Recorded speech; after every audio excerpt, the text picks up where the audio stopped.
సంవత్సరాల తరబడి ఎన్ని మందులు వాడినా మీ మోకాల నొప్పులు తగ్గట్లేదా? ప్రాణ పెయిన్ క్లినిక్ లో అత్యాధునిక చికిత్స. Welcome to Suman TV. నేను విజయ్.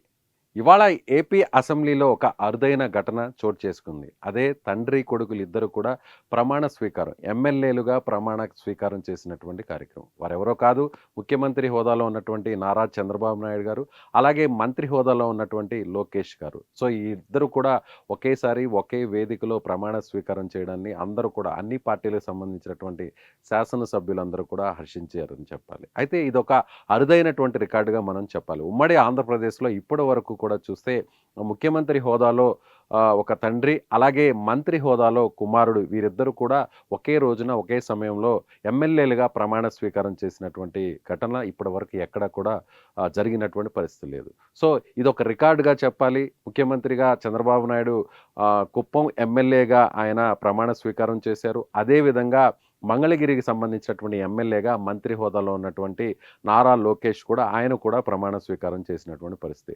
అయితే కేవలం తెలంగాణలో కేసీఆర్ ముఖ్యమంత్రి హోదాలో ఉండి ఆయన ఎమ్మెల్యేగా ప్రమాణ స్వీకారం చేశారు.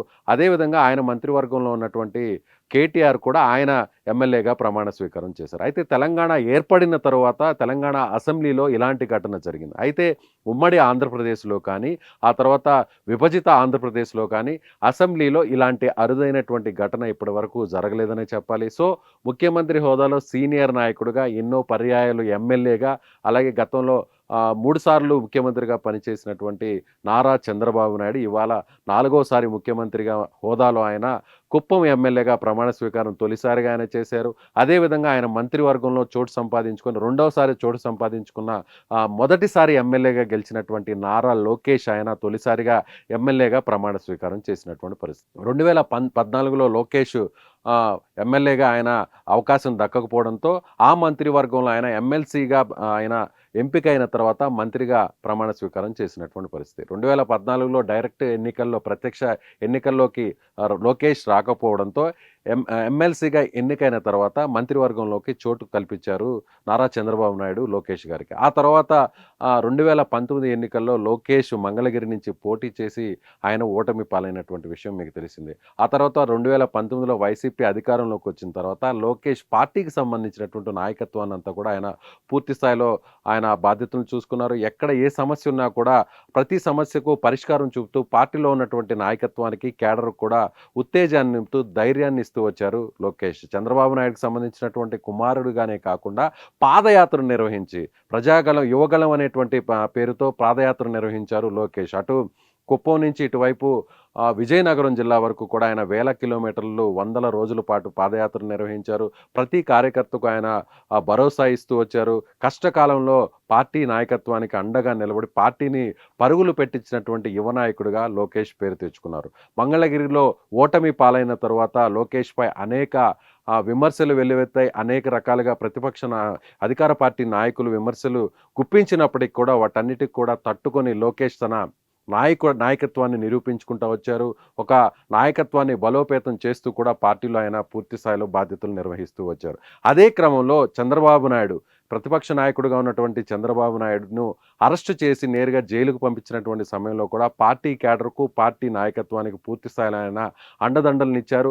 అదే స్థాయిలో ఢిల్లీ స్థాయిలో కూడా చక్రం తిప్పుతూ అక్కడ ఢిల్లీ స్థాయిలో ఉన్నటువంటి పెద్దలను కలిసి తన తండ్రి, అలాగే ప్రతిపక్ష నాయకుడు, అలాగే తెలుగుదేశం పార్టీ అధినేత చంద్రబాబు నాయుడు బయటకు వచ్చేంత వరకు కూడా ఆయన చేసినటువంటి రాజకీయ వ్యూహాలన్నీ కూడా మనం ప్రత్యేకంగా చెప్పాల్సినటువంటి పరిస్థితి. కష్టకాలంలో పార్టీకి వెనుదన్నుగా నిలుస్తూ, పార్టీ క్యాడర్లో ధైర్యం నింపుతూ, పార్టీని విజయం వైపు నడిపినటువంటి నాయకుడు, యువ నాయకుడు లోకేష్.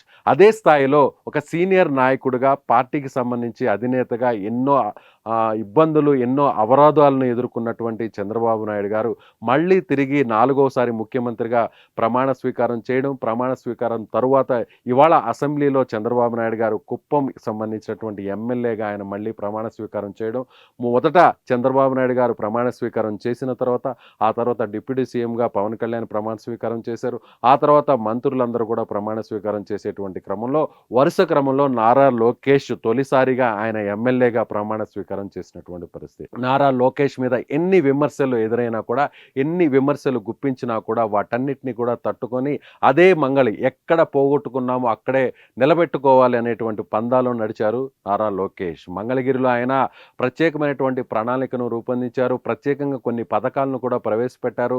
అదేవిధంగా ఇంటింటికి నారా లోకేష్ అనే విధంగా కూడా ఆయన అక్కడ ఉన్నటువంటి ప్రజలందరూ కూడా చేరువై దాదాపుగా 90,000 మెజారిటీతో మంగళగిరి నుంచి గెలుపొంది ఇవాళ ఎమ్మెల్యేగా ప్రమాణం స్వీకారం చేశారు నారా లోకేష్. సో తండ్రిగా ఉన్నటువంటి నారా చంద్రబాబు నాయుడు ముఖ్యమంత్రి హోదాలో ఎమ్మెల్యేగా ఆయన ప్రమాణ స్వీకారం చేస్తే, కుమారుడిగా నారా లోకేష్ ఒకే సభలో మంగళగిరి ఎమ్మెల్యేగా ప్రమాణ స్వీకారం చేసినటువంటి పరిస్థితి. సో ఈ అరుదైన దృశ్యాన్ని, అందులోనూ పార్టీ ఘన విజయం సాధించిన తర్వాత, భారీ మెజారిటీతో విజయం సాధించిన తర్వాత గౌరవంగా ఈ ఇద్దరు కూడా సభలోకి అడుగు పెట్టడం, ఈ ఇద్దరు కూడా ప్రమాణ స్వీకారం చేయడం అటు తెలుగుదేశం పార్టీకి సంబంధించినటువంటి శాసనసభ్యులు, అలాగే పార్టీకి సంబంధించినటువంటి నాయకులందరూ కూడా అంత ఆనందోత్సాహాల్లో మునిగిపోయారనే చెప్పాలి. మరొక వైపు జనసేన పార్టీ, బీజేపీ పార్టీలకు సంబంధించినటువంటి శాసనసభ్యులు కూడా వీరిద్దరూ ప్రమాణ స్వీకారం చేస్తున్నటువంటి సమయంలో కాస్త ముచ్చటించుకోవడం కూడా అక్కడ మనం చాలా స్పష్టంగా చెప్పేటువంటి పరిస్థితి. సో ఒకే సభలో ఇద్దరు, తండ్రి హోదాలో ముఖ్యమంత్రిగా ఉన్నటువంటి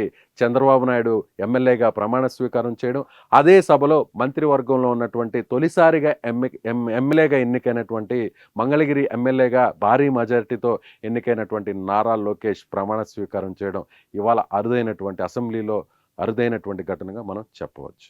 సుమన్ టీవీలో మీ పర్సనల్ అండ్ బిజినెస్ ప్రమోషన్స్ కోసం కింది నెంబర్కి కాంటాక్ట్ చేయండి.